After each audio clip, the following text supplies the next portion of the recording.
আজ আমরা এমন এক প্রাণীর সাথে পরিচিত হব যারা পাহাড়ের চূড়ায় বরফের রাজ্যে নিজেদের রাজত্ব তৈরি করে রেখেছে।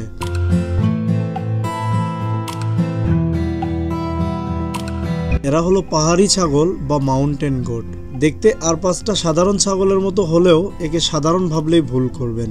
অত্যন্ত প্রতিকূল পরিবেশেও টিকে থাকতে পারে এই প্রজাতির ছাগল। খাবারের খোঁজে প্রতিদিন প্রায় 13,000 ফুট উঁচু পাহাড়ে অবলীলায় চড়ে যায় এই ছাগল। এ কোনো সাধারণ ছাগল নয়, এর নাম মাউন্টেন গোট।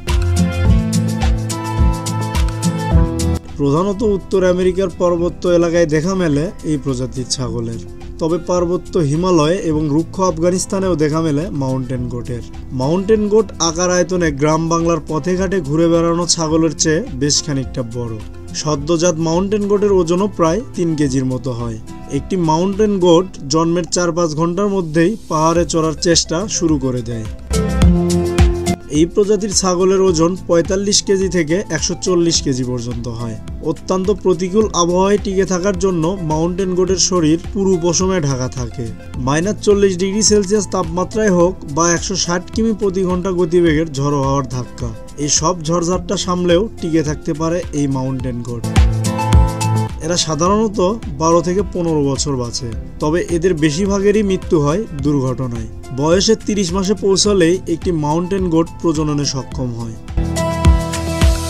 মোটামুটি অক্টোবর থেকে ডিসেম্বর পর্যন্ত চলে এদের প্রজননকাল। প্রজননের সময় পেরোলেই পুরুষ আর মেয়ে মাউন্টেন গোট আলাদা আলাদা দলে বিভক্ত হয়ে যায়।